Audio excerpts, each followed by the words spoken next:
السلام علیکم و رحمت الله و برکاته. برادرای اسلامی، مؤمنین خدا، همتون به خانه خدا خوش آمده. خداوند ساعت‌ها را برای ما و شما ساعت‌های برکت، ساعت‌های فضل رحمت عطا کنه و کتابت کنه. روزهای جمعه طبق برنامه‌هامون ما درس‌های اخلاقیات داریم. اخلاقیات درباره تربیت اسلام صحبت میکنیم. مقصد از اخلاقیات درباره تربیت دینیه.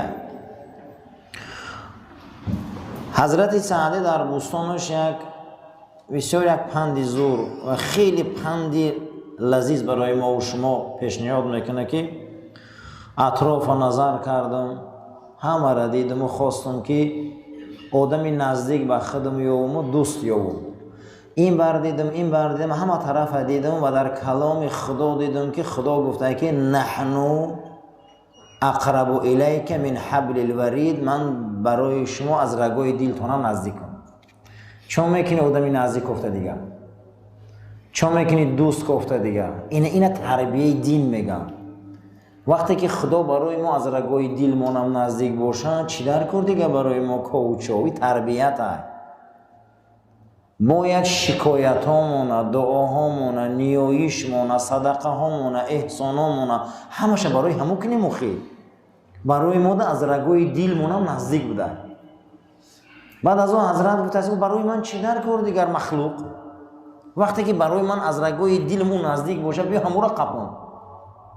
تربیه دین بینن که ما رو چه خیلی تربیت میتید. دین برای ما خدا از رگای دلمون نزدیکه. هیچ کس جای خدا را نمیگیره. برای ما چقدر او نزدیک بوده.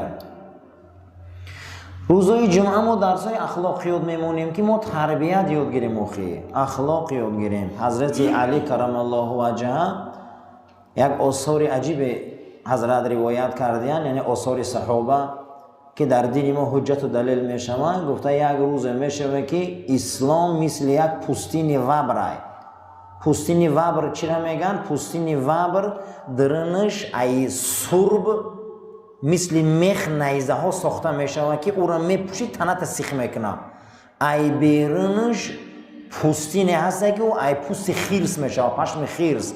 ای بیرون بینن تا میگه غول آمده است، در تنت پوشی با همون سوزنوش تنت سیخ میکنه. یه روز میشه و گو که اسلام مردم هم خیلی نشان میتیم. یه نمو دینداری داره خودش، همی دینش بیزوره، در او مردم دین ندیده است، غول دیده است. یک روز میشه و گو خیلی اسلام میبیو. گفتن ایروی چیه این؟ تو ایروی تربیه بد. ایروی چی بدن؟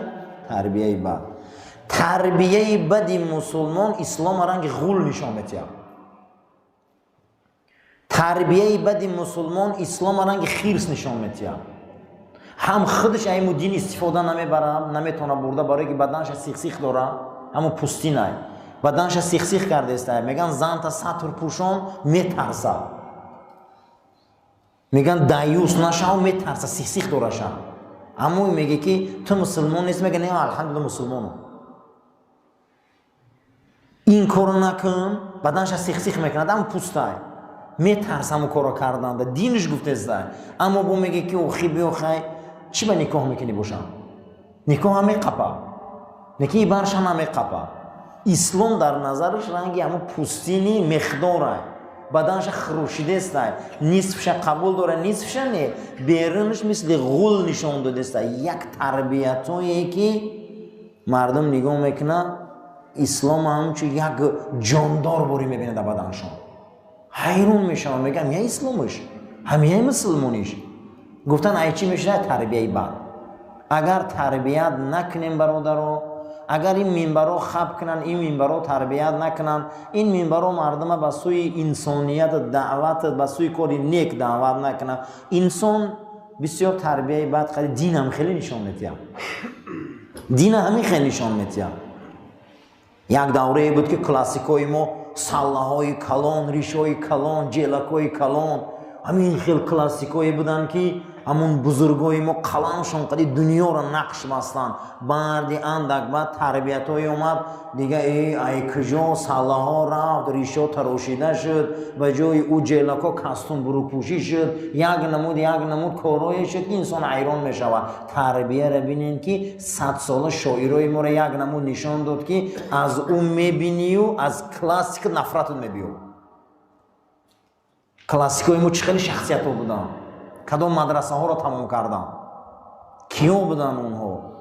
هر یکتی اونها در 12 سالگی قرآن حفظ کرده بود. هر یکتی اونها در 12 سالگی قرآن حفظ کرده. تربیت میگن عزیزو، اینا تربیت میگن. من همی در بین 20 سال 30 ساله که ما همینجا آمدیم، مردم ما شورتک پوش شد، مردم ما دیگه لباس تنگ پوش شد، مردم ما کرته آستین کالتا پوش شد، مردم ما دیگه بروکی تنگ پوش شد. باور کن دم کریستیانو نمیموندن، خیلی آدم مردم مرکو کلانو نمیموندن. در همین وادی‌های قراتیغین در همین زمان شوروی میگه آدمای جنس پوش خیلی سلام نمیکردن. می دنبه و مویاش میتوف میگه اینا رو دور کنه میگفتن. اینو مقصد بسیار میگه گپای قبیح میگفتن کلاناش. اوز نه که خدا رحمت کنه، اوز بینه میل جنس، اوز تنها دیگه لخ دریدگه لباسایی که ریشتاش بر روی زمینه. خیلی اگر گپو خطا باشه باید خطا یا سرپسکنی یا کارو. این معنیش همینه که تربیت رو برغلط رفته. تربیت کردن در جامعه را تربیت کردن در کنه که به سوی تربیت رسول بیایم. این شوخی نیست. به اخلاق کسی تربیت نداره اسلام بیزیو نشان میده. کسی تربیت نداره اسلام بسیار بدرفتار نشان میده. مردم خیال میکنن که اسلام هم خیلیه. برای همین اسلام تربیت در آینه نشان میده. آینه در نشان میده. یک بحث در مثنوی بین چینی ها و رومی ها. بین کیا؟ چینی ها و رومی ها. رومی ها گفتن ما بزرگه، ما اینه، ما دولت داریم، دنیا دستی ما بود. خیلی امپرای رومش خودتان میدونه که چند صد سال دنیا را در زیر حمایه‌اش گرفته بود. ریم شرقی و ریم غربی همتون دولت های مقصد مرکز واتیکان ایتالیا را میدونید. کینوی گلادیاتور را تماشا کردگی هسته. مناظر عثمانی را میبینید. حضرت رومی هم رو بحث میبره، میگه بین چینی ها و رومی ها بحث خیست. چینی ها میگن خدا هم حکومت چین هم میدونه چه بزرگ گذشتگیه، چقدر دیوال های بلند تاریخی چین همه تا نقض میدونید. بین اینا بحث شد. میگه رومی ها خیستن قلم گرفتن، میگن نقشه کشیدن، دیوار ها را راست کردن، منظره ها کشیدن، یک رسم و تصویر ها کردن که همه میگه حیران شد. گفتن هنری چینی ها را بینیم که چی میکشن. چینی ها هیچی نکشیدن. میگه برابر دی تمام نقاشی اونها رومی میگه اینها فقط آینه ساختن. اینو میگه هنری خشنه در آینه ایو دیدن حیران شدن. بیام های آدمای شهرین که دمو آدم خشنه بینن. در رسول الله خشنه مردم دید. این اصلا چینی رومی نیست. این ما را گفته است. رومی ها انمو خونریزا بودن، خونخورا بودن، انمو انسان هایی بودن که برای اونها آدم ارزش نداشت. تا به امروز برای این آدم ارزش نداره.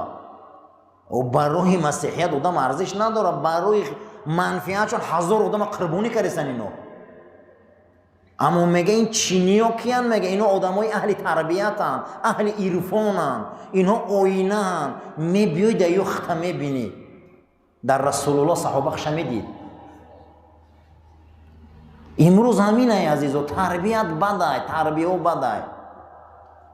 جناب پیغمبر صلی الله علیه و سلم گفتن یک روز به بالای امت من فرا میرسه که علماشون رنگ سگ میکشن و علما برای اون هیچ ارزش نداره. قسم به خدا من بسیار اهمی ذکر میکنم که علما نزد ملت ما در زیر قدر نداره، هیچ قیمت نداره. شما باور کنید، شما گمان نکنید که علما قدر داره دمو بی‌نهایت یگونگر حرمت ایزد نداره. یکی این نشانه‌های قیامت بدستین. قدر داو نیست که تو علما در خانه انداز ماشین گیر پولت این نه، این در کار نیست. حرمت شایسته گم شده. اگر انسان از قفای آدم نماز میخونه والله غیبت میکنه آدم، این همین نماز میخونه بیرون میبره گمانی بد داره آدم ده. ҳазоро гап тӯҳмат мекунанд, қасам ба худу саломи соз намекунанд. уламо қадр надорад дига. Яъман не ҳазорҳо уламо мо намедонем қадр надорад барои мардуми мо. ин ай тарбияи бадай, ай модари бадай, ай падари бадай, ай муҳити бадай ҳаромхӯранд. ҳаром қалба сахт мекунад, ҳаром одама бераҳм мекунад, ҳаром ояндабиниро бад мекунад. Одам ҳаромхӯр дилш сахт мешавад, ҳаромхӯр дуош қабул намешавад, ҳаромхӯр бераҳм мешавад. дига ба инора ҳазрати Румӣ бо гуфтааст ки инора ба ҳоли хишон монӣ гуфта ино гирганд. Гир ки дигар сайд ки наёфта ба ҷони дигариш меғалтанд. вақте гирга шикораш барор намегирифтааст ба назар мекарда ки кадомуш заифанд, ба ҳама кас ҳамо дағат мекардастиям, ба ҳамора мехӯрдиям. бовар кунӣ имрӯз бинем ки байни ҳамин гурӯҳҳо, байни ҳамин бетарбияҳо чӣ хел будан, байни худшон задан акӯ. дигар ҳамин хеле карданд ки якдигаршон нобуд доранд, якдигаршон худшон маҳбасӣ кардастиянд, якдигаршон аз байн бурдастиянд. барои чи тарбият нест. акнун бояд замоне расидааст ки мардума тарбият бисёр кардан дар кора, ахлоқ зиёд гуфтан дар кора, мардум тарбият ёба. хусусан калоно аз ёшои ҳозира бисёр зиқанд. хучон меган ёшои ҳозира меган бениҳоят бемаза бачаон. тарбият азизо, тарбият кардан дар кора. ин минбар обод боша, ин масҷид обод боша, ҳама ҷои дунёда, ҳама ҷои дунёда вақте гуфтугузор шудан гира мардум ислоҳ мешавад. мардум чӣ мешавад? ислоҳ мешавад. қураи алобе ки ӯра сирх мекунанд, дар ӯ тилора мереза заргар, ӯ тилара номаш фатн будай. чӣ будай? фатн. ва ӯ меҷӯшона тилора, болои тилои агар ғаждӣ дошта боша боло мебурояд, тило поёнда мемонад. ай ҳамин калима фитнара гирифтагиам. ин як фитна мешавад. ин ҳамин ҷада чирк, муъмину, мунофиқ ҳамаш маълум мешавад. то фитна набиёя маълум намешавад азизо. анамо қурада меҷӯшало, оҳан ҷидо мешавад, санг ҷидо мешавад, тило ҷидо мешавад. ана ба тилои ноба мегиранд, гӯшвор месозанд, чӣ месозанд? гарданбанд. то фитна набиёя болои сарда, ана михел имтиҳоно қура набиёя. вале мо намегам ҳама одами хубай. барои тарбият кардан дар кора. ана ки имом Абу Ҳанифа шогирдшона тарбият мекунанд. васияти 59 васиятномаш. абу Юсуф фарзандам, худат хариду фурӯш накун. барои дуконот ҳамеша одамои тоҷирои хуба интихоб кун, кирояте. зеро ки ту агар дар тиҷорат қуш шавӣ, ту аз эътимод, аз обурӯ дур мешӣ. ҳамин шумо пеш дуконо қади гузаре ку фақат меги дашнома. агар ҳамҷа 10 та дукон боша, якташ одами ба маънӣ боша, 9 та бемаънӣ боша, даҳумам дамо қуша. ин ҳиҷ малвор намега одамои хубам. 10 одам шикоят мебиёяд ҳаминҷа. неки дадери ҳамин одамои хуб ҳастанд, ягон бор хубиҳо ҳамиро намегам. ҳама ҳукм мегам, ҳамаш одамои хелиам. барои чӣ? абу Юсуф бачам, дукон мекушоӣ, мағоза мекушоӣ, савдогар гир. худут нак борша биёр, нигоҳ кун, кироятеша.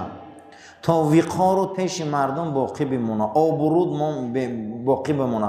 зеро савдогаро вақтшон беҳуда мегзарад.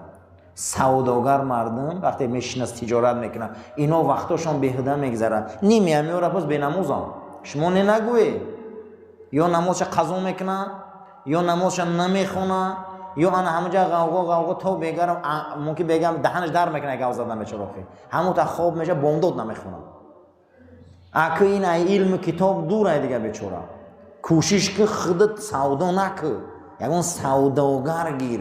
одами ба эътимоду боварӣ бошад, кирояште. вақта беҳуда нагзарон ки одамои савдогар вақташон беҳуда мегзарад. мегзара меравад. илм хондан наметонам, даъват гӯш кардан наметонам бечораҳо. ва ҳамин хел меги ай саҳар то бегар ҳамин хел асабия мекунанд, дага як варақ китоб хонда наметонӣ. умрта беҳуда нагзарон, умрта ғанимат дон. ҳеҷ гоҳ дар корҳои чӣ дунявиай, чӣ охиравиай бепарво нашав. зеро худованд ҳам ай кори дунявид мепурса, ҳам ай кори охирата. дар корот бепарво нашав. камбағали ай бепарвогӣ ай, قشاقی ای بی‌پرواگی ای، قرضدار شدن از بی‌پرواگی ای، بی‌پول شدن از بی‌پرواگی ای برای آدم متهم انم خیلی میشود. همه این از بی‌پرواگی ای. بی‌پروا نشو در کارو، چی دنیوی باشه چی اخروی، زیرا این که دنیویش هم خدا میپرسیده اگه بچه هم اخرویش هم هر دوش خدا میپرسیده. بی‌پروا نشوی، هیچ مال نگوی که کاری دنیای میشه، نه بی‌پروا نشو. وقتی که امیر تیمور اول سرلشکری امکش بوده، یک جمعه رو کمپیر میگه آشخونه ده که یک کاسه شوله بیار مانده و شوله میبیاره و همین گرم بده است، همین نیم کلاسوز خوردن میگیره سراسیمه و با یک کمپیر شوله بیار میگه که همین شوله خریوی تو جنگوی امیر تیمور. میگه نفهمیدم، میگه اگر امیر تیمور صبر میکنه شوله را میگه تو باد کشیده بخری همش میخری و سسته. اگر امیر تیمور ایجا گیره امیر مونه خشرو نگاه کنه با دویم شهر گیره اوجا آدم خشمون همیشه میخواد دنیا را میگیره. یا نصیحتی کمپیر قطع امپراتور دنیا میشود. یک نصیحتی کمپیر میگم جنگای امیر تیمور شلخریوی تو این خودش امیر تیمور بوده. همین شوله را باد کشیده گو خریفته همش میخری جنگ میاد. جنگ چقدر باد کش گفته شوله را خنه کرده بخیر. ما بسیاری کرده سراسیمه ایم. همین رنگی کاسه شوله را میبینی همین باد کش، همین زندگی را باد دادن گیر خنک شدن میگیره خودش. چیزی خنک رو میزنه، چیزی خنک روزه داره ما استفاده میبریم. برای همین گفته که کاری دنیوی و کاری اخروی ده بی‌پروا نشو که خدا میپرسه. این کاری دنیوی ده خدا میپرسه. او زیردست داری او نگاه میکنن او منتظرن که نگو کاری دنیای با میشوه نه عزیزم. اگر میپرسانه کاری اخروی هم میپرسانه گفت هیچ محل کوشش کن انسان هایی که زن میزوجن قطعی اینا رابطه نکن. همین ما بسیاری مرده که داریم زن میزوجه، آدمی مردکای زن میزاج قطعی رابطه جورگی نکه، زیرا انسان های زن میزاج در جامعه را آبرو ندارن، آبرویت را از بین میبرن. همیشه انسان های مرد قطعی چکار کن رابطه کن. بعد پرسیدیم مردی چیست حضرت؟ گفته هر کسی ده که 4 خصلت دیده و مرده. چند خصلت؟ 4 خصلت. یکم گفته صداقت، دویم وفا، سیوم اراده، چهارم اخلاق. در اینجا نامی اولت نیاورده که اولت مردی داشته باشه مرده. و ما باید آدمی صادق باشیم، صداقت داشته باشیم، وفا داشته باشیم، بعد این اراده داشته باشیم، بعد اراده اخلاق با تربیت همه بیاره. 4 خصلت در کسی که داشته باشه عزیزان او انسان چیه؟ مرده. صداقت باوری گفته. صداقت چی گفته؟ باوری. باید ما از دیگری ما باوری داشته باشیم. وقتی میگی من دوست فلانیم باید باوری نداشته باشی. ما دوستیم، اخلاقت نیک نباشه نسبتی وای. ما دوستیم، اراده زور نداشته باشی. ما دوستیم تو در کار خودت مقصد دیگه وفا نداشته باشی. نه ولی عزیزا تو دوست نیستی. تو مرد از مردی گپ نزن در یک اونجا. این 4 خصلت نیست ای مردی گپ نزن در یک اونجا. در یگان جا از حاکمای دور از نامشون گپ نزن، از وظیفه هاشون گپ نزن، کاری امور دولت کوچه نبرور، تمامی سیر دولتی را بیرون در گپ نزن. دولت به صاحب نشته که در کوچه و بازار حل شود. دولت جا داره ابو یوسف بچم. بعد از او هیچ مهر کاری سلطان و خیش و اقربا و فرزندای او را در هر جا گپ نزن. مردم تو را استفاده میبرن. اگر استفاده بردن نزد سلطان و فرزنداش آدمی پست میشی. اگر کاراشون نگیری و کارشون بود نکنی مردم به تو اعتماد نمیکنن، گمونی بد میکنن. هیچ جدا از نام هر کس گپ نزنید. هیچ جدا. ابو یوسف بچم از نام سلطان و پیرواش آدماش گپ نزن. گپ میزن استفاده میبرن با آدمو. اوجا که در اومدن میگیری آبرویت پس میشه. اگر کار بود کردن نتونی با پیش آبروت پس میشه. با کاری دولت و کاری مقصد حکومت به صاحب نیست که در بازار و در چایخانه حل شود. من جوی خچه دارم این کارو در خوش نشد، نگو در یگان جا از امور از این کارو در یگان جا گپ نزن، از این کارو دور باش ابو یوسف. اللهم ربنا تقبل منا انك انت السميع العليم وتب علينا انك انت الرؤوف الرحيم. پاک پروردگار ما را برای راست هدایت کرد، ما را توفیق بندگیت، ما را عزت، آبروت، فضلت، رحمت. یک برادرم مادرشان ختم قرآن کرده بودن در حق پدرشان، پروردگار ثواب این ختم در روح و روان پدرشان رسان، قبر پدرشان پر نور و روحش شاد گردان. و آخر دعوانا ان الحمد لله رب العالمین. صفاتون روز کرد. طاعت این سپرای، طاعت صاحبش بانی میکرده. خداوند طاعت هایی که ما کردیم برای ما همچو بانی و سپر باشن.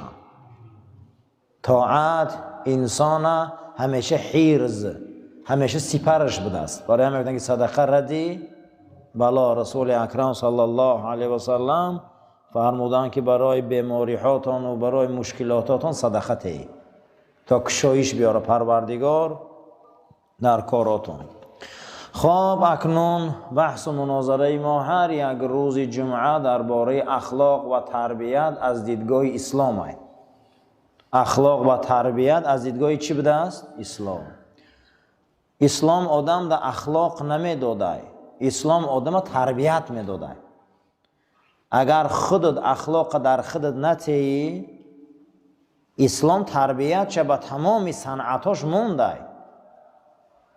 اسلام 1400 سال میگه دروغ حرامه. تو خودت که قبولش نکنی، امورا در بدنت نه آفری خلقش نکنی، اخلاق نکنی، امورا هیچ محلی موعظه تاثیر وقت نمیشه برای آدم. اسلام همو 1400 سال از زنا را حرام گفته است. 1400 سال از زید ظلم و مبارزه برده است. اسلام برنامهش پره رفته است. این وابسته در اخلاق ما که امور چه قبول میکنیم. اگر ما او را قبول نکردیم، تربیت اسلام هر روز به تمام صنعتاش رسیده است. معلوم بود است که اسلام تربیت میداده نه اخلاق. اخلاق خود آدم خودش نمیداده. چیکار میکنه آدم خودش؟ نه اخلاق میداده. یعنی اخلاق به معنای چیه؟ ای خلق، خالق، خالقیت، آفریدن. چی بوده است؟ آفریدن. آدم خودش تا آفره که همین چیزی که اسلام میگه بیا خودم دا آفرم همین را قبول کنم. اخی اگر قبول نکنیم هر روز اگر ما دا صحبت کنن و یگون منفعت نمیرسه آدم دا. برای اون که اسلام تربیتش پره های. وقتی مسلمان که اخلاق نداشته باشه و این نمیشه و عزیزان میگفتن که خاک قاق در دیوال نمیچسبه. برای همین او دا تر میکنی. خاک تیاره تر کردن او اخلاق ما که او را ما لای کنیم و در بعد همون چیز راست کنیم. برای همین همیشه اسلام دینی تربیت های. ما را هر روز تربیت کرده است. این وابسته در خودمونه که چی خیل او را می آفریم و قبول میکنیم. چگونه که یک کودک به کوچه میگذره که تولستوی در بالای یک استال کلان شتگی بوده این خرکا ده و کودک سلام میتیه او میگه سلام علیکم تولستوی. میگه هنر چیست؟ تولستوی نمیدونه هنر چیست. میگه هنرمند. میگه هنر چیه؟ میگه هنر چیست نمیدونه. جواب داده نمیتونه. 16 سال بعد به کتابی هنر می نویسه. 16 سال همین گپ تولستوی حامله دار میکنه. امروز اسلام همین قدر گپ میزنه نه که من مرده قدی زنگ اجوی میشه، زنگ حامله دار میشه، 9 ماه پس تولد میکنه. همین مرده که هم باید حامله دار شه و امر معروف اخی همین چی بدنش تگیر تولد کنه. این فقط حامله حق زنگ نیست که فقط تولد کنه. مردکان باید اکنون تولد کنن. چی تولد کنن؟ اخلاق نیک، تربیت نیک، جوان مردی، راستی. همین هم یک نوعی باردار شوی. 16 سال بعد با صنعت هنر گفتنی کتاب داره، با هنر می نویسه. یک گپی کودک تولستوی حامله دار میکنه. حامله فکری هنر چیست جمع میکنه کتاب هنر می نویسه. امروز این قدر از منبرو، این قدر از همه جا در تمام جا اسلام صحبت میکنن، ملا میگن، علما میگن، علما میگن، همه همی شخصیت ها گپ میزنن. وابسته در همینه که ما چخل قبول میکنیم. با بعضی زنو بچه پرتا، اما مردای بچه پرتا هم داریم. همین گپ گوش میکنه و همین میبروه میپرتای بچه را قبول نمیکنه. بعضی زنها چی هن با بچه پرتا هم علت دارده درون. علت که دارم کودک قبول نمیکنه، یا موعد، دو موعد، سه موعد میشه، همون رو میپرتوید. با ما مردای هم خیلی علتی داریم. ای گوشش میزن، ای گوشش برآمدن رفتن میگیره. میبروی هم از دری مسجد، ای دری درس، ای دری مکتب، ای دری دانشگاه میبرویند دیگر خلاص. نقل میکنن که مروان ابن حکم وقتی که سری حکمت آمد، نبیره جیان حضرت عثمان بود، مروان ابن حکم. وقتی مایده حق بود پیش جناب پیغمبر آوردن شد صلی الله علیه و سلم. رسول اکرم مروان دید و ابن حکم نباشد تابعین بزرگای گفت مروان دید گفت بسیار بزدل کودک. مایده حق بود پیغمبر بزدلش گفت. در کودکیش در روضه مبارک فقط قرآن میخوند. کلان شد قرآن میخوند. با بلاغت رسید قرآن میخوند. مردک شد قرآن میخوند. حتی نامش کبوتری حرم موندگی بودن. نامش چی مونده بودن؟ کبوتری حرم پیغمبر. همون روزی که بعد حضرت معاویه والی مدینه منوره شده قرآن پوشیده گفت رهی من دیگه رهتی دیگه. بسیار مدینه را همی رسوا کرد در زمان یزید. ولی میگن که مدینه در لشکر کشیدن و مدینه رسوا شد. میگن که در زمان حضرت علی رهبر همین بود. ولی ما داریم آدم در اون زمانی خیل بدن. او بزرگ فرزندش می بیاره در زمان شیخ بشری حافی. می بیاره که بشری حافی در داخل بازار یک شاگرد بزرگ داشته، همون را درس میداده و شاگردش عالم شدگی. یکی از همون مخلصا فرزندش می بیاره پیش همون شاگرد بشری حافی و به درجه رسیدگی بوده است. گفته بازار آوردم بچه ما که در پرد ایسته و علم آموزه و دین آموزه و خدا آموزه و رسول آموزه، تجربه و علم آموزه. گفته بازار که در آمدی دین ایادت برو. بازار جای دین بوده. و جای دین معلومه که جای دین خودش مکتب داره و منبر داره و جا داره. گفته بازار که آمدی بچم دین ای خودت برو. بسیاری همین بچه های دانشمند میبرن در بازار میگه همینجا با میخونه و بازار جای خوندنه. بازار در درش که در اومده دیگر اوجد ابلیس نسلش بسیاره تر میمونن خونی. هر یکی جا داره عزیزا، هر نقطه مکان هر جا گپی خود شد داره. خشا به حال آدمایی که گپا رو فهمه. مروان ابن حکم که نبیرجیان حضرت عثمان بود، امک بچه حضرت معاویه بود. زمان قرآن میخوند در حرم کبوتری حرم پیغمبر میگفتن شد. همون روزی که امیر میشوه به درجه میرسه حتی زبیر ابن عوام قطع طلحه ابن عبیدالله 10 تن از یاری بیشتیان در همین جنگ سیفین همی کشتگی. اما 10 تن از یاری بیشتیان تش همی سبب کشتگی یک تشه. برای همین این نگوین که همه بزرگایی دایم درونیم و زیاده و قرآن در حرم میخوان. بعد که تمام کرد قرآن رو پوشید دو ریت جدای رای من جدا که برای اوساد رسید. برای همین اون تابعین بزرگای مقصد که همه شخصیت ها را اسلام گذاشتگیان. در زمان یزید بعد میگه مدینه منوره رو هجوم کردن، چقدر همین شخصیت بود. پیامبر اکرم در مایده حکی بچگیش آوردگی بعد پیامبر اکرم زمانش مایده حق بود است. قسمت از علما میگن صحابه بود، اتفاق دارن که تابعین بزرگ بود. جناب پیغمبر دیدگی بود است و این بزدیلای کودکک بود در قشقی و چشم. از این حدیث دلالت میشه که صحابه بود است. که مقصد ایمان هم نیاورده بودن، اینه که کودکی چخلاقشته جناب پیغمبر دیده بودن شما. مقصد که برادرها تربیت اسلام همینه. اسلام آدم تربیت میتیم، ما قبول نکنیم عیبون چی با؟ ما باید قبول کنیم. تولستوی بینه که 16 سال از گپ یک کودک حامله‌دار میشه و کتابی هنر رو مینویسه. امروز باید ما رو وقتی گپ میزنن همین صحبتات اقلا یک تاش یا حامله‌دار فکری شویم. 1 سال بعد چی آفریم بچه پرتو نشویم. بسیار ما نمیخواه بچه پرتویم. صحبت‌های نغز گوش میکنیم، خیلی راحت میکنیم. وقتی بعد 5 دقیقه بیرون میبریم، ای گوش در اومده، این گوش بر اومده، رفت.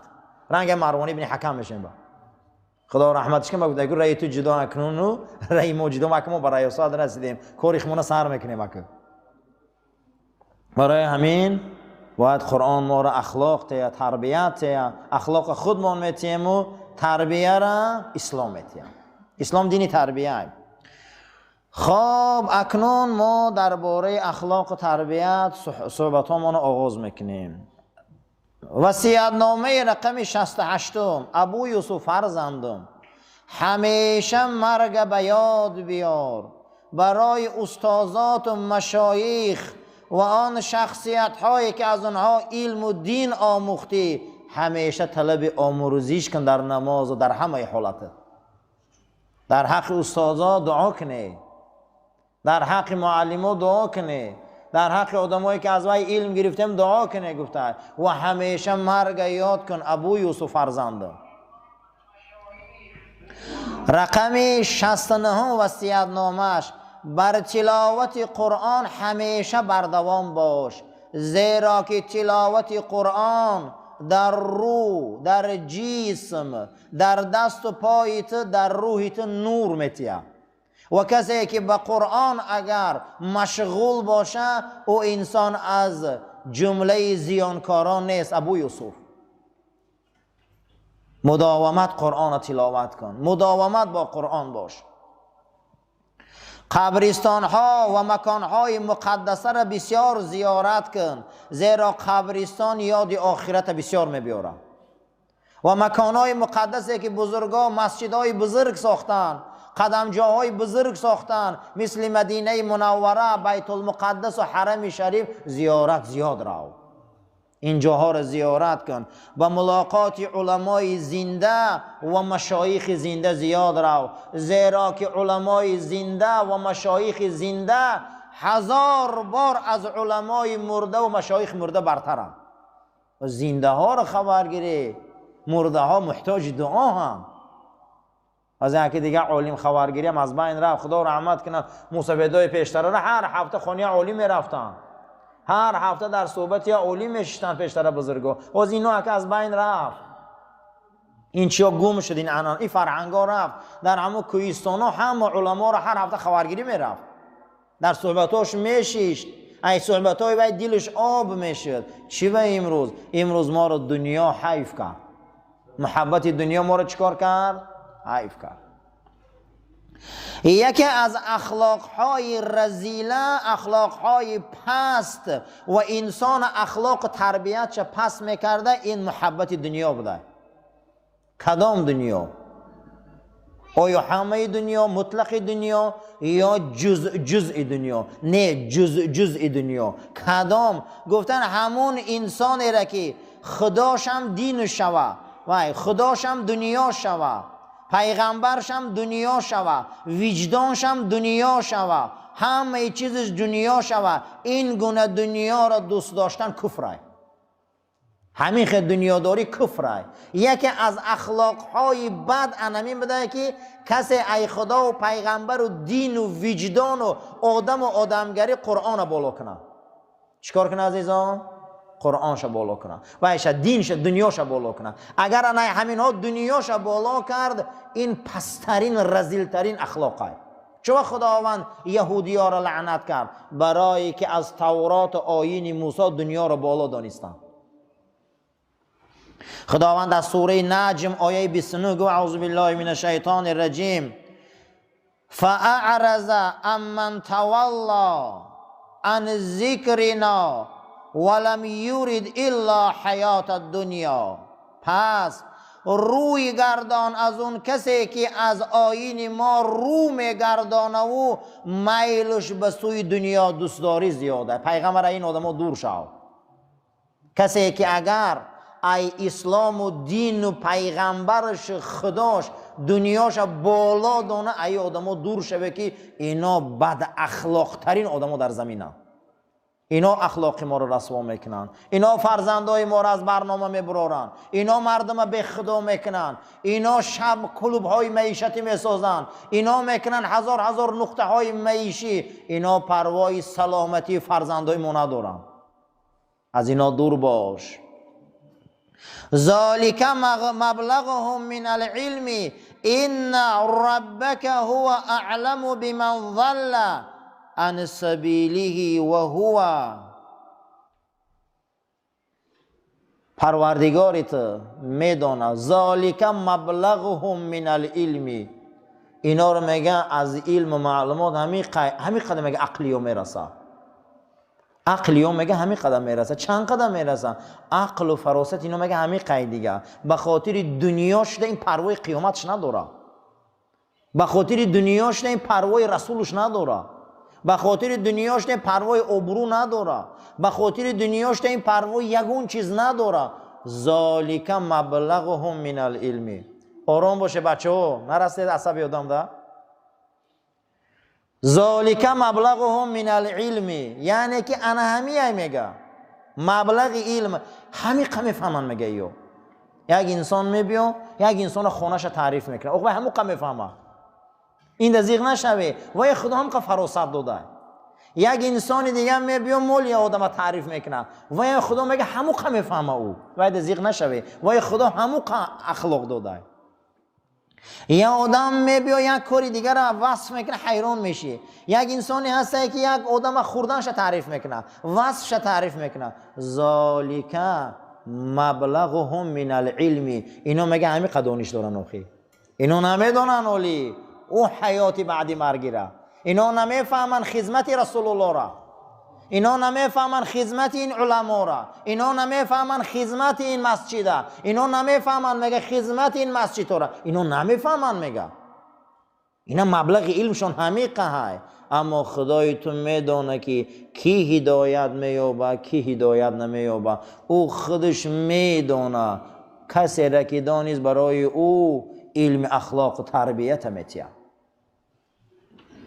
روایتی که رسول اکرم صلی الله علیه و سلم فرمودن اولین چیزی که خداوند معصیت او را قبول کرد، گناه قبول کرد، بنده ها در داخل او آمدن گناهگار شدن، 6 چیز بده که خدا او را چیکار کرده بده؟ مبلغ همین مقصد معصیت کرده بودن. 6 چیزی بده که بنده ها را آلوده گناه کرده بوده است. خدا اینها را مذمت کرده ای زبان حبیبش حضرت محمد مصطفی صلی الله علیه و سلم 6 چیز مذمت کرده بوده. یعنی که پیامبر اکرم او را وجود چه گناه دیدیان. گفته چیه حضرت؟ گفته یکم محبت دنیا. یکم چی بوده؟ محبت دنیا. محبت دنیا در دل ما زیاد شد، مهر رفت، انصاف رفت، برکت رفت، مردم فریبی را بین، آدم فریبی را بین، همه همین ریشش محبت دنیا ای همین جهت خداوند دنیا را مکان و نقطه معصیت گفته بوده، گناه های انا همین دو آلوده میشه بوده. یکمشان همین های.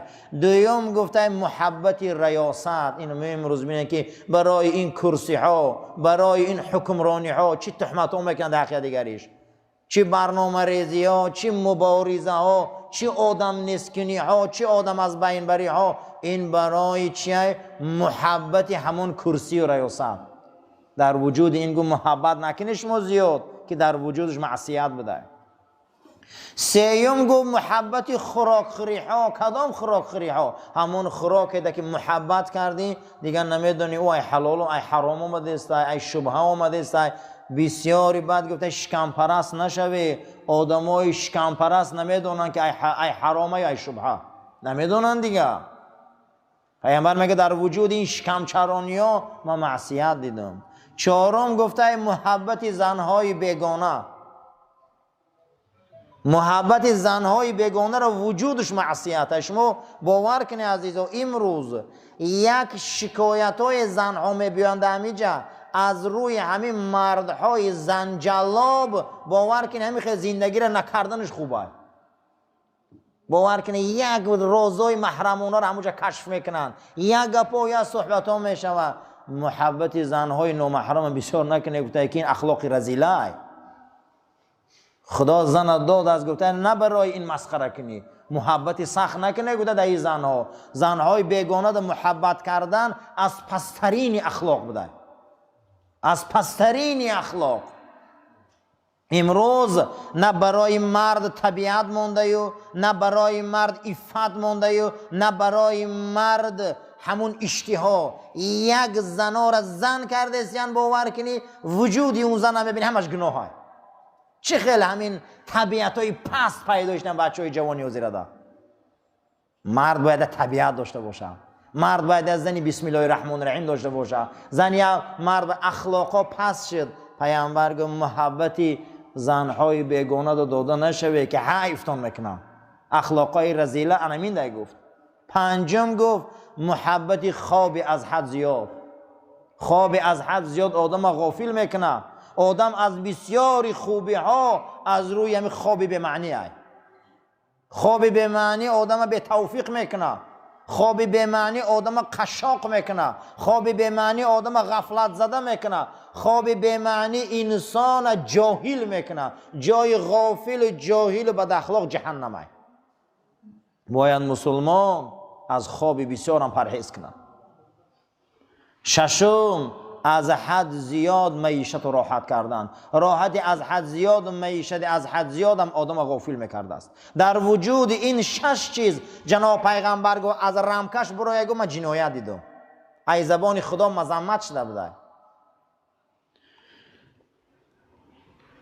پیش حضرت عمر رضی الله تعالی عنه آمدن که کدام عمل افضل است؟ امیر المؤمنین گفت کسی خدا و رسول دوست داره و دنیا را برای خدا و دین پیغمبر فدا کنه.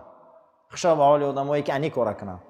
دنیای داره او را در رای رسولش تیا، در رای خدا تیا، در رای آیین رسولش تیا. حضرت ابوبکر رضی الله تعالی عنه یگان کپکش نماده همش فدای دین رسول الله کرد. جناب پیغمبر میگه ایمه دنیا امیدی فایده نکردم، اما از پول و مال ابوبکر فایده دیده. ایمه دنیا گفتم هیچ فایده طلب نکردم، پول دارو مال دارو، ایخه پول و مال زیاد داری فدای دین رسول الله کنه، برای دینش خرج کنه. رنگ ابوبکر صدیق نامان میمونه. خداوند از سوره واللیل این داستان میبیاره و ما لاحد عنده من نعمت تجزا. همه معلوماتش فدای دین خدا کرد. الله جل و علا شانه گو یگان آدم نیست که ما کار خوبی او را به مکافات مانیم. الا ابتغاء وجه ربه الاعلا. فردا ما با ابوبکر با این جوان مردش و آخری تشکیل کردیم. خدا ابوبکر به چی دعوت کرد؟ و آخری آفرنده این زمین و آسمان ابوبکر را دعوتنامه و آخری داد. برای چی؟ برای که دنیا را فدای دین رسول الله کرد. سوره واللیل آخرش ولسوف یرضا. سوف آینده ما ابوبکر به حد راضی میکنیم ای جوان مردش. خشا به حال آدمایی که پول و داراییشان فدای دین خدا کنن، فدای رای خدا کنن، فدای دین رسولش کنن، مثل ابوبکر صدیق. دنیا را دوست داره گفته مثل همیا دوست داره. اللهم ربنا تقبل منا انك انت السميع العليم و تب علينا انك انت رؤوف الرحیم. پاکا پروردگار ما را برای راست هدایت کنه، ما را اخلاق اسلامی ته و ما را تربیت اسلامی ته، عاقبت به خیری را برای ما نصیب و روزی گردان برحمتک یا ارحم الراحمین. صفاتنا راست گرفت. گفتن که پیغمبرا را یکی از خصلتاشان همین است که همیشه در دشمناشان غلبه میکنن. در جنگ بدر وقت پیغمبر غلبه کرد، یهودیا گفتن که این پیغمبرها فقط غلبه میکنن، اما در جنگ احد پیغمبر شکست خورد. یهودیا گفتن که این پیغمبر نبوده برای اینکه شکست خورد. در او جنگی گپ گفتن، در این جنگی گپ گفتن. اکنون همینجا معلوم میشود کی دشمنه، کی از ایمان دوره، کی نفاق داره معلوم میشود. بعد از او پروردگار و قلب پاک حبیبش آیه مبارکه را نازل کرد که ما اکنون امروز کمتر مشکلات داشتیم، تفسیر مون تیار کردن نتونستیم، در همین بابت با صحبت میکنیم انشاءالله تا اینکه یک دقیقه عمرمون هم باشه بیهوده نروه. قل للذین کفروا، بگو برای اون انسان هایی که به تو باور ندارن، بگو برای این یهودی ها، بگو برای اون کسایی که امروز طعنه میزنن که چی به اسلام این است و آن است، شکست میخوره و مغلوبه، بگو ستغلبون، در آینده اسلام ظفر مییابه. بگو شما ستحشرون الی جهنم، در آینده هر کسی که دشمن اسلام است، دشمن پیغمبر خدا، در جهنم جمعشان میکنه. اینا خلاصی ندارن. و بئس المهاد، جهنم چه جای بده هست. ما در این بابت صحبت داشتیم. قال محمد بن کعب لأهل النار، محمد پسر کعب یک از تابعین بزرگ برای صفت دوزختیایی که دشمن خدا و رسولان گفته 5 خواهش جهنمی ها را الله جل و علا شأنه در قرآن وصف کرده.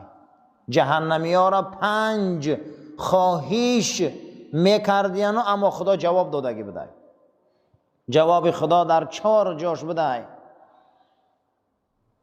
یکی از اونها ربنا امیتنا 2 و احییتنا 2 فاعترفنا بذنوبنا فهل الی خروج من سبیل. جهنمی ها میگفتن پروردگارا 2 مراتبه، مقصد یک بار در دنیا مردیم، در اینجا هم آرزو میکنیم که مردن آرزو میکنیم که بمریم خلاص شویم، همه عذاب نبینیم. یک بار در اونجا ما را دیدی، عذاب ما کشتی، ما مرگ چشیدیم، میخواهیم که در جهنم هم مرگ بیاری، ما از این عذاب خلاص شویم به این مرگ. خیلی روزی باز میمده. اما خدا میگه در آنجا شما نمیمری، دویم بار باز زنده تان میکنم. یک بار زنده من کردی، دویم بار در قیامت زنده من کردی. ما در گناهامون اعتراف کردیم، پروردگارا یگان رهی برآمد نیست ما را براری. امیقا آرزوی مردن میکردیم دشمنای پیغمبر، اما نمیمردیم. فردا آرزو میکردیم که ما مریم خلاص شویم، اما خدا در جواب اونها میگفته ذالکم بأنه اذا دعی الله وحده کفرتم و ان یشرک به تؤمنوا فالحکم لله العلی الکبیر. ذالکم، اشاره میکنه خدا همینه دعواتان. آخه شما را این پیغمبرها آمدن به خدای یگانه دعوت کردن، شما خدا دا کافر شده. خدا جواب میداده چی با کافر شده؟ آخه پیغمبرها آمدن، منبرها بلنده، مسجدها کار کرده است، علما گفته است به خدای یگانه دعوت دارن، چی با کافر شده باشن؟ میفهمیده کو برای چی کافر شده؟ چوا زید برآمده به آیین رسول، چی با زید برآمده به این پیغمبر آخر زمان. و این یشرک به تؤمنوا، شما شرک ورزیده به جای ایمان بیاره. اما امروز حکم اساسی از جانب خدای بزرگ عالی مقام برآمدگی، شما یگان آنجا رفتن نمیتونید. حکم خدا های، شما دیگر آرزوی مردن میکنه، نمیمره. شما ابو جهل دیگر نمیمره، او در جنگ احد مرده بود، دیگر در آن روز نمیمره. ابو لهب نمیمره، اون کسایی که دشمن اسلام و قرآن، دشمن رسول الله هن، اونها دیگر نمیمرن.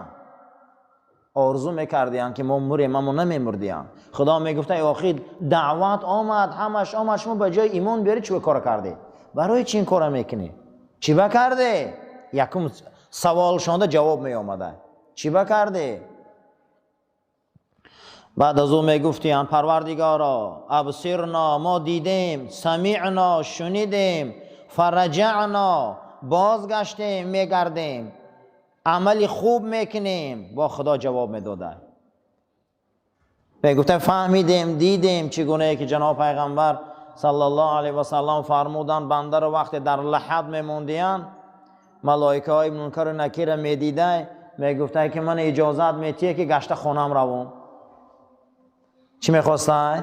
من شما اجازت میتیه که من خانم روم خبرشان کنم که منکر و نکیر حقه، خبرشان کنم که داخلی گرد پرسیدن حقه، خبرشان کنم که پیغمبر صلی الله علیه و سلم میپرسن حقه.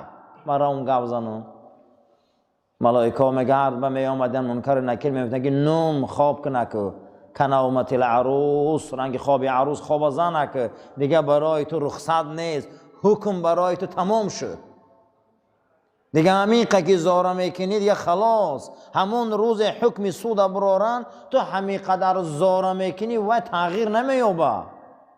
خدا رم حکمش همین بده که بازگشت نیست دیگر، خلاص میموندی.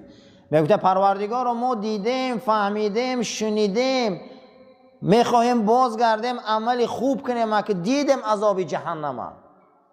قول جهنمی ها اولم تکونوا اقسمتم من قبل ما لکم من زوال، شما هم کسایی نبوده که اول قسم خورده پیش از همین بعد از او ایمانا را از دست داده، شما مردمون نبوده. روحی شما در ازل قالو بلا گفته به شما، بسیار عهد شکسته، بسیار این کارا را شما کردگی. ما زورمان میبیا بسیار خدا در رو میبیاریم، همون روز مشکلاتمان آسان میشود که از خدا دور میشین. قیامت هم جهنمی ها میگفتن که میخوایم براریمونه فقط خطا عبادت میکنیم. گفته شما عهد بسیار شکستگی، شما نمیکنه با این کارا، شما این عهد نمیشه، شما با عهد میشکنی. برای همین عزیزو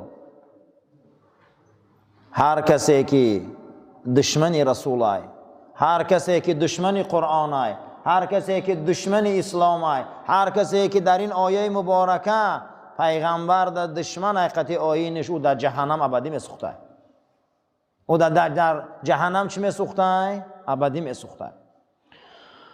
فیقولون ربنا، با میگفتن جهنمی ها پروردگارا اخرجنا، ما را برار عمل خوب میکنیم، این کارهای کردگی ما رو نمیکنیم دیگر. گریه میکردستیم. پروردگار جواب میداد است اولم نعمرکم ما یتذکر فیه من تذکر و جاءکم نذیر فذوقوا و ما للظالمین من نصیر. آخه برای شما عمر ندادم، پندهنده ها ندادم، نیامدن پیغمبرای جنس ختم حضرت محمد مصطفی نیامد تا به امروز وارثاش علما نگفته سیان، تا به امروز منبرا نگفته سیان. آیا میگه پندهنده ها نیامدن بالای سر شما ده؟ کدام دانشگاه 124,000 معلم داره؟ دانشگاه خدا. کدام دانشگاه 124,000 معلم داره؟ دانشگاه خدا. کدام دانشگاه 104 کتاب داره؟ دانشگاه خدا. کدام دانشگاه همیشه بیداره یا همه خوابه؟ دانشگاه خدا. میگن چه خیلی دانشگاه خدا بیداره همه خوابه. در یک فن دنیا کنی یک کلمه یا که در فنای دنیاوی گفتگی باشه که این حلاله این حرام، کنی در یک فن دنیا یا به کنی فیزیکا خیزن گوان که در فیزیکا میگه که این چرا نخره که حرامه. در کجا آمده در علم متیماتیک گفته باشه که لقمه حرام اثر داره در فرزند؟ در کدام فنی زبان مادری گفته است که عرق حرامه؟ در کدام فنی اریتمتیکی گفتگی باشه که گوشت خوک حرامه؟ در کدام فنی مقصد هندسه و گیومتری گفتگی باشه که ظلم حرامه؟ نیامدن پندهنده های جنس ما. دنیا خواب شریعت خدا بیداره، دنیا خواب آیین بیداره، دنیا خواب اسلام بیداره، دنیا خواب دانشگاه خدا بیداره. یگانه دین آیینه که برای حرام و حلال فقط بحث میکنه این شریعت خداه. میگه شما در پندهنده ها نیامدن که گاو زنن آخی پدر و مادر تا آزار نتی حرامه، نیامدن گوان همسایه را آزار نتی حرامه، نیامدن. میگه همین قگپا را گفته سیان شما میگه پند نمیگیره. و جاءکم نذیرون، شما دا میگه پندهنده ها نیامدن. فذوقوا فما للظالمین من نصیر، نه امروز جهنم عذابش میچشه برای که شما ظالمی. شما چیه؟ ظالمه. شما عذاب میچشه. شما نگاه کنید که بسیار همه آدمای ظالم در همین دنیا عذاب میچشن. این همین دنیا دا عذاب میبینن. بسیاری عذاب میبینن. از هم عذاب بد برای به خدا و به رسول ظالم این آبروه. آبرو ندارن. ای همه چیزی بزرگ آبروه. پیغمبر صلی الله علیه و سلم آمدن.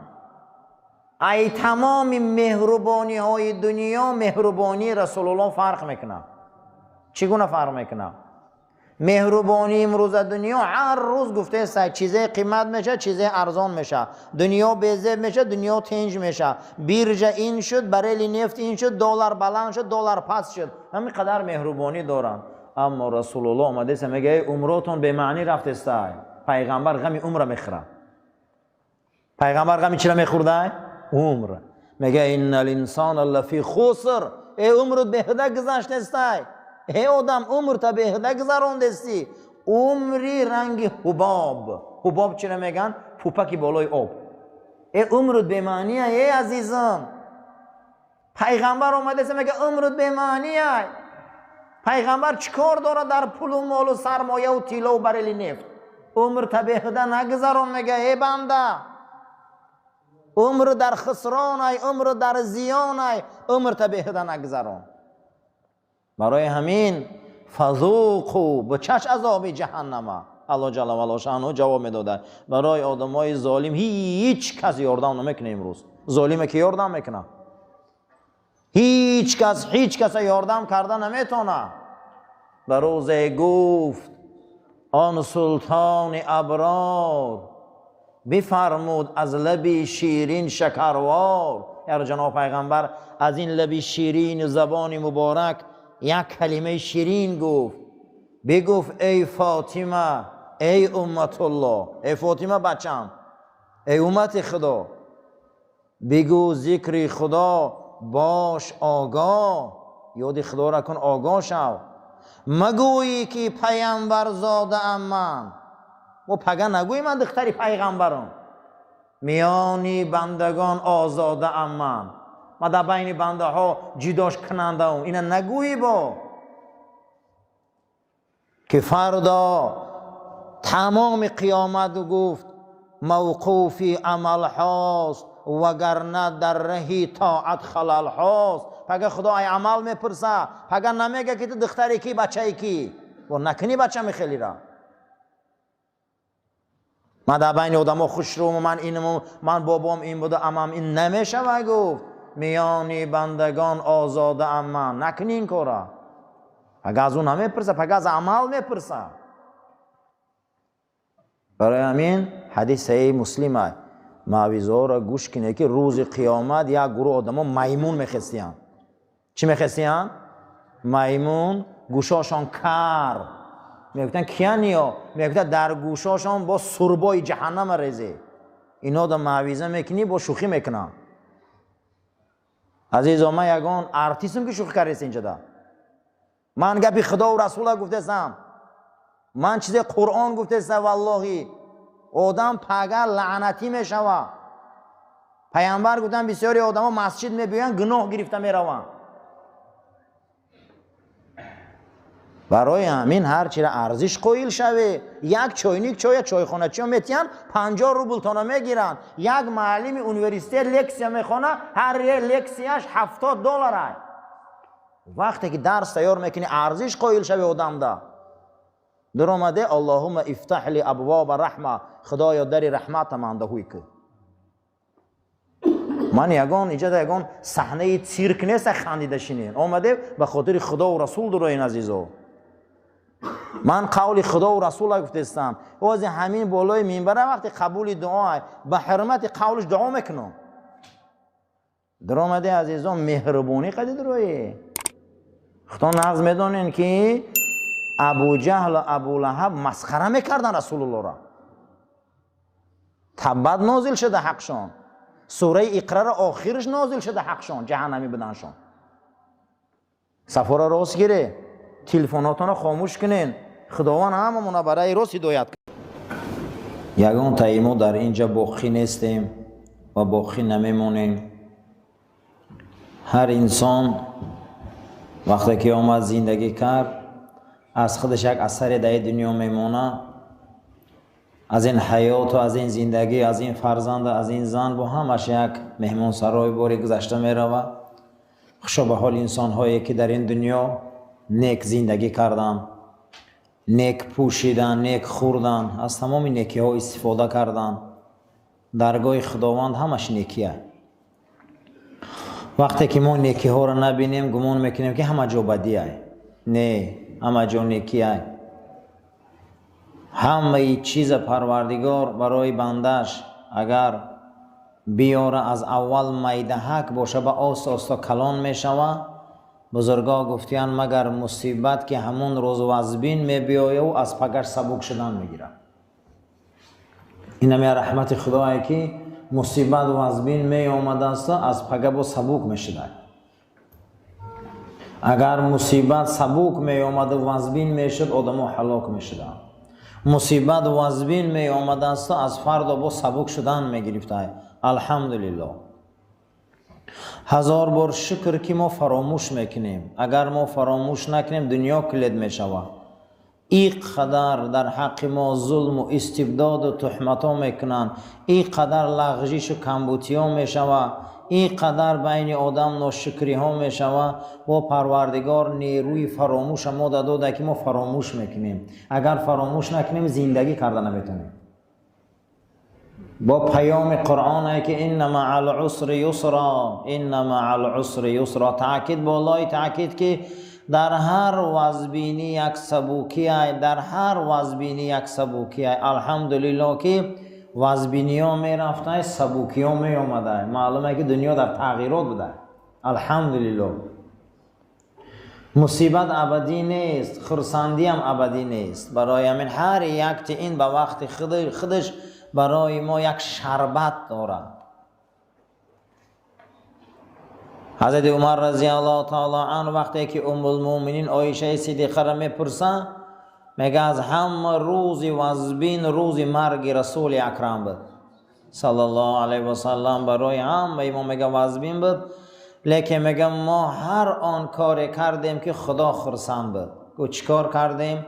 گفتیم انا لله و انا الیه راجعون. ما همه خلق خدا هستیم، به سوی او باز میگردیم. باید ما خدا را خرسند کنیم. برای همین همتون خوش آمده برادرو. از این انفاق و نفقه تناول کرده. در حق هر دوی برادرو دعا کنه. چه از الحمد قل هو الله میدونه خونه، زیرا که منفعت ذکر و صدقه در مرده میرسه. چگونه ای که برکت و دعای نماز جنازه در مرده میرسه. چه خیلی که نماز جنازه میخوان پیغمبر خدا در حق مرده ها دعا میکرد. معلوم است که دعا از منفعت خالی نیست. در حق گذشته ها دعای خیر کنی، در حق گذشته ها قل هو الله خونه، در حق گذشته ها الحمدلله خونه. حتی که حضرت امام شافعی در کتاب الامش فتواهاش را آوردگی بوده است که هر یک انسان همون روزی مرگ برادر و خواهر اسلامیش یا هر باره که سری قبر او را زیارت می رود به سوره قل اعوذ برب الناس و برب الفلق و او را زیارت نکنه. حضرت امام شافعی آثار صحابه را دلیل می بیاره که بالای سری گورا در رفت راست است، دستاتان در زیر ناف گیره، السلام علیکم یا اهل القبور گوه و یا سلام شما را میفهمند و برای اونها شما سوره ناس و فلق خونه. حتی که حضرت امام شافعی راست استادن در مذهبشان مستحب میدانستن سری گورا دا راست دعا کنه، راست دعا خونه. برای همین امروز برادرمون هممون یاد کردیم. دو برادری ما از بین رفت، دو برادرای ایمانیمون، اسلامیمون، فرزندای نمازخوان، فرزندای قرآنخوان، دعوتگر. در همین دوره عصر فتنه خیلی فرزندانی در رمکه بودن. یعنی که همون فرزندایی بودن که اهدنا الصراط المستقیم برنامه او بود. اما امروز در بین ما نیستن عزیزان. ما هم غنیمتیم که میدونه فردا ما در کجاییم و شما در کجاییم. برای همین قدر یکدیگرمان دانیم، قدر یکدیگرمان همیشه عزت کنیم، قدر یکدیگرمان همیشه دانیم، او را احترام کنیم. کی میدونه که فردا با کی در کجای. حضرت عمر پرسیدن که حضرت به تو چی نزدیکه؟ گفته مرگ. گفته برای من مرگ نزدیکه. هیچی برای آدم مثل مردن نزدیک نبوده. نبینده مثل همون زبانه که انا همون اسلحه باره که در همون زبانچش دست میمونه که تیر پریده میروه. یک دقیقه دا کیم کجا رفتن؟ یک دقیقه دا سفر قیامت آغاز کردن. پیغمبر خدا 1,500 سال شد، قریب 1400 سال شد پیغمبر ما سفر قیامت آغاز کردن رفته ایستیان. حضرت ابراهیم 10,000 سال شد سفر قیامت سر کردن. هر یک تمام در پیش سفر داریم. او چی سفره؟ ثم تردون الى عالم الغیب و شهاده. پیش همون صاحبمون میریم، پیش هم پروردگارمون میریم، پیش هم خالقمون میریم. هیچ کس باید در این حالت غافل نباشه از مرگ. هیچ کس، زیرا که عزیزامان رفتن، خدا رحمتشون کنه، جاشون پروردگار بهشت گردانه، پروردگار این طعام و این خیرها را قبول گردانه. در بین شما زیاد انسان‌های هستند که دعای اونها تأثیر داره، دعاهای خیر کنه خدا سفر آخرتشان به خطر گردانه. یا اخی، ای برادر مسلمان، گفته امام غزالی، لا تغفل عن الفکر فی المیزان. غافل نشوی که فردا خدا ترازو داره، این غافل نشو. و تطایر الکتب الی الایمان. فردا کتاب ها را به سوی ایمان الی الایمان. فردا هر یک کتاب ها را می بیارن، ورق ورق نشر میکنن و آن روز از طرف راست و چپ خیر و نیک جدا میکنن. ایرا فراموش نکن. فینبغی لکل مؤمن السؤال. برای هر یک مؤمن سوال ها بده. ایرا فراموش نکن که ای هر یک نعمت دادگیش ما را میپرسیده است. مرگ یک طرف، با فردا میپرسیدیم. مرگ یک طرف، فردا با ترازو بوده است. مرگ یک طرف، فردا نامه اعمال می آوردین ورق می زدیم. ایره فراموش نکن. ثلاث فرق فرقة لیس لهم حسنه. روز قیامت انسان ها را 3 تقسیم کردیم. یک تقسیم بده در اون ورق ها که یگان نیکی نبوده از در هم ورق های کتاب های نامه اعمال. فیخرج من النار عنق اسود. گردنای سیاه سیاه از جهنم امروز بلند میشه. میگه و سیئت یا سیئت وجوه الذین کفروا. آن روز شما میبینید روی اون انسان هایی که پروردگار و پیغمبرشان در کفران ورزیدن، روی های اونها در قیامت سیاه میخیزه. و سیئت الذین کفروا، سیئت وجوه الذین کفروا. سیاه میشود، چهره ها تغییر میفته است. گردن های سیاه میگه از داخلی انامون زبانه های جهنم بلند میشوند. فیلقطهم لقط الطیر الحب و ینتوی علیهم و یلقیهم فی النار. چگونه که پرنده را بلند میبردارن و از بالا یک تیر میخرشه که اصابتش میکنه آمده در زمین میزنه. هر یک جهنمی را جهنم از سوختن علاش مثل پرنده ها میپرتافتش در بالا. من اگر یک جوشش لخچه علابی ولکان دیدگی باشه میپرتای علاوه بالا. میگه شما فردا جهنم میبینی لخچه های او میگه آدما میپرن. میگه پریده مثل پرنده های بیجان پریده، میگه در بین علاو رفتن میگیرن. فیناد علیهم شقا و لا سعادت لهم. اونها را اهل شقاوت میگن، اهل بدی میگن. برای چی؟ آنها روز قیامت حاصل کردن، آنها ترازو را حاصل کردن، آنها پیغمبر را حاصل کردن، آنها شریعت بازی کردن. آنها را فردا میگه لخچه های دوزخ سرخ میکنن. از اینا میگه شما فراموش نباشه. اینا میگه از یادتون میگه نبروره. رسول اکرم صلوات الله ربی و سلام فرمودن شب معراج من جهنم تماشا کردم، همه پیغمبرا در پیش جهنم به زانو زدن، منم از وهم جهنم به زانو زدم. پیغمبری نازنین ما جهنم دیده به زانو غلطیدیم. چی با گفتن فرستاده خدا؟ گفتن به زانو رو خم کردی. گفت برای آنکه در داخل سیله کفر و نفاق امت خدمم دیدم، برای امتهای خدمم. گفت من پایان خمیدم. گفتم کیانی ها؟ گفت در بین اونها از امتهای خدمم دیدم. حتی که حضرت علی روایت میکنه میگه پیغمبر هم خیلی گریه کردن که ریشه های مبارک حضرت میگه در درون آبی میجعاشان شدن که ما امتها دیدم در اوجا. حضرت حسن بصری فقط میگه موعظه میکرده به گریه میکرده منبر فرامدن فقط گریه میکرده است. و میپرسیدن میگن تمام مردم روز جمعه که امامی بزرگ شما اینقدر شخصیتی کلانی چیقه بسیار گریه میکنی، غیر گریه ما چیز نمیفهمیم ای شما. گفته میترسم. ای چی میترسی؟ که ما در وجود و حیات زندگی شما گناه ندیدیم. گفت از یک چیز میترسم. گفت از چیز میترسی؟ گفت همون آخران نفری که از دوزخ از امت رسول الله صلی الله علیه و سلم خلاص میخرد طبق حدیث رسول اکرم. پیامبر اکرم گفتن که آخران دوزختی که از دوزخ خلاص میخره من او را میشناسم. اولین نفری که دوزخ میدره ای امت او را میشناسم.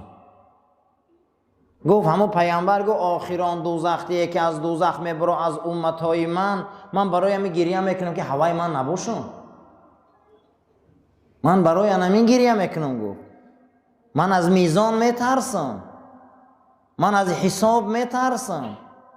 فردا گفت همون نفر من نباشم. با این بود میگه حال اولیای خدا.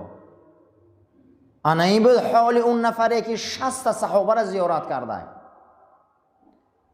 حسن بصری را حضرت ام المؤمنین مادرمان عایشه صدیقه دعا دادیم، اما در وقت موعظه‌شان میگه زور گریه میکردن، عمرشان با گریه گذشت. گفته همین حدیث رسول اکرم یادم نمیبره که من آخران امتی خدم از دوزخ میبراین من او را میشناسم.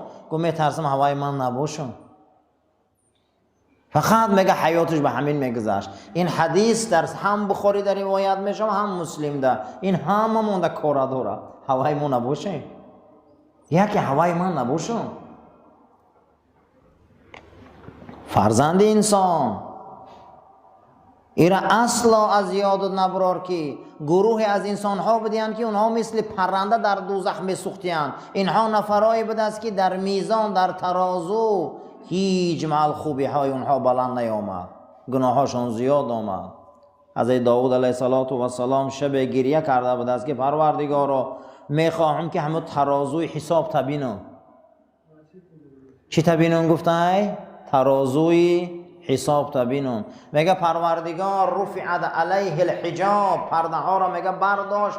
داوود ترازوی روز قیامت دید. گفته که روایت حدیث هم امام مسلم میکنه میگه داوود علیه السلام ترازوهای حساب پروردگار دید. گو یک پله اونها در مغربن، یک پله اونها در مشرق. من حیران شدم که اگر زمین ما در داخل اونها با زمین در داخل اونها چیکار میکنه؟ مایدعک میکنه. من نمیدونم که من چند عمل دارم، من نمیدونم که من چند خوبی دارم که اون دو وزن میکنم. روز قیامت ثوابدارا با حسرت میخوردیم. کاش که زیاد میکردیم، کاش که زیاد میکردیم، کاش که بسیار میخواندیم، کاش که بسیار میشیشتیم. حتی یک صلوات رسول اکرم صلی الله علیه و سلم او ترازو را پر میکنه. حتی یک محبت حبیبش او ترازو را پر میکنه.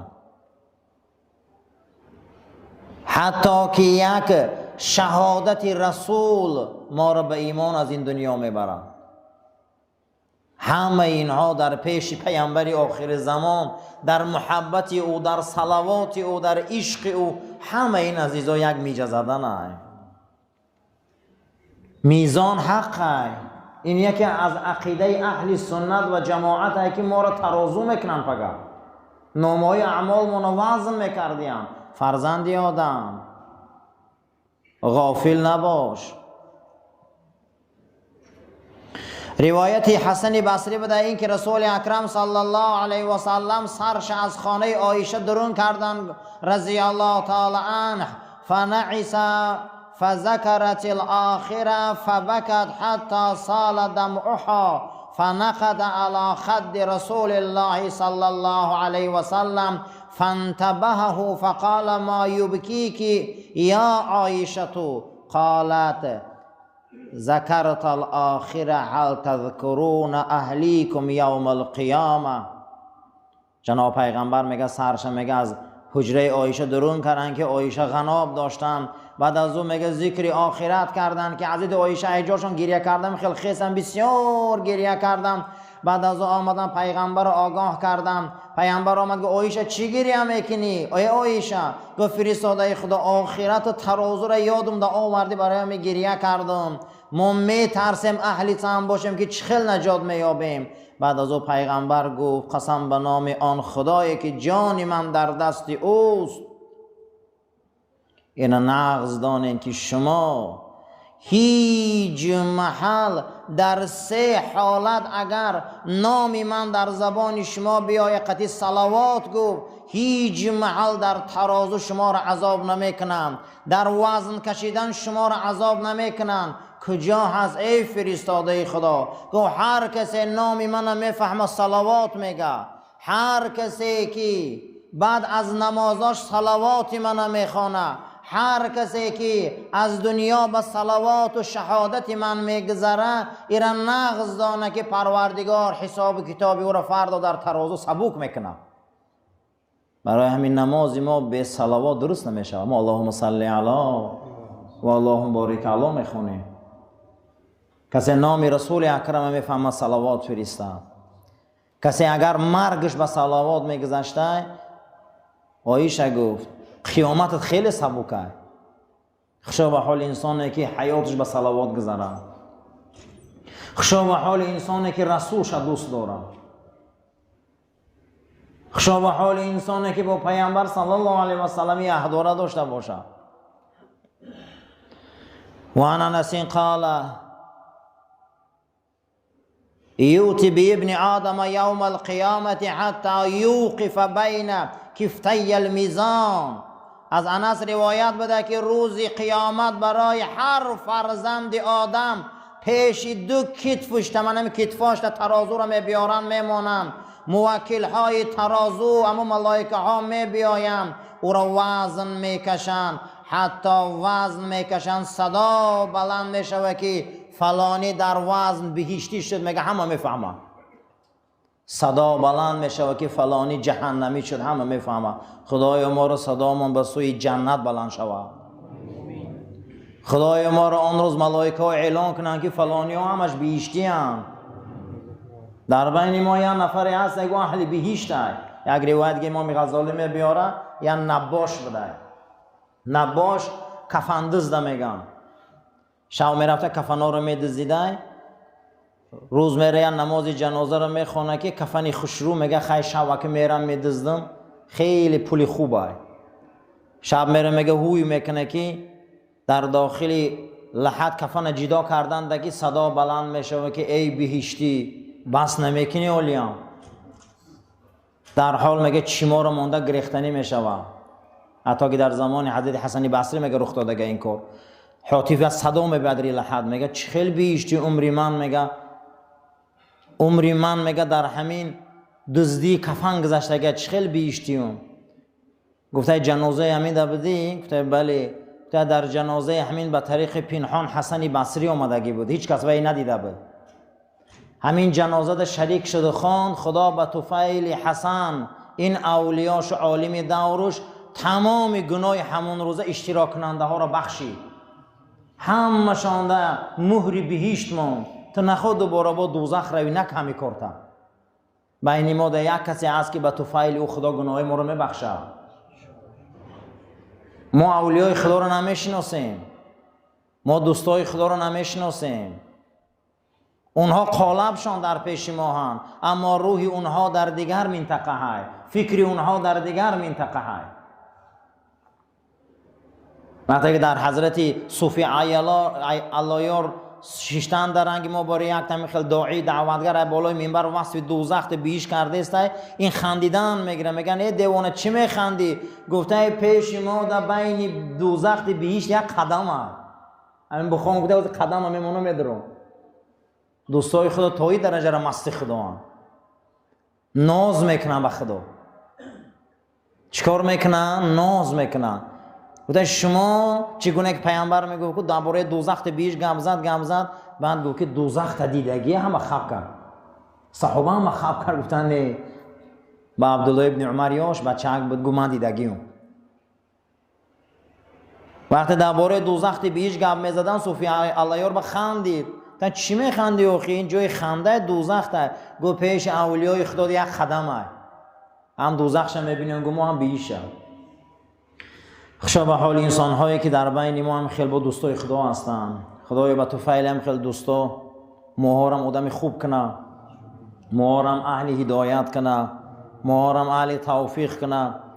پروردگار رو به حق 99 تا نام پاکت چگونه که برادر ما هفته پیش در بین ما بود هردش، امروز قاری شیر علی و احدلو در پیش تام پروردگار ما از اونها راضییم. تام از اونها راضی باش، اونها را روحاشون خرسند کن، با شهدا و صالحین و پیغمبران محشورشان کن و همیشه جای این گناه انسانای خوب در بین ما پروردگار رو خالی نمون. برای تو عاجز، هیچ مال عاجز نیست، تو در حال می آفری. و همیشه دعا کنیم پروردگار رو که علما و قاری و واعظای ما را خدا نگهبان شود. این دنیا را زینتش همینا هم.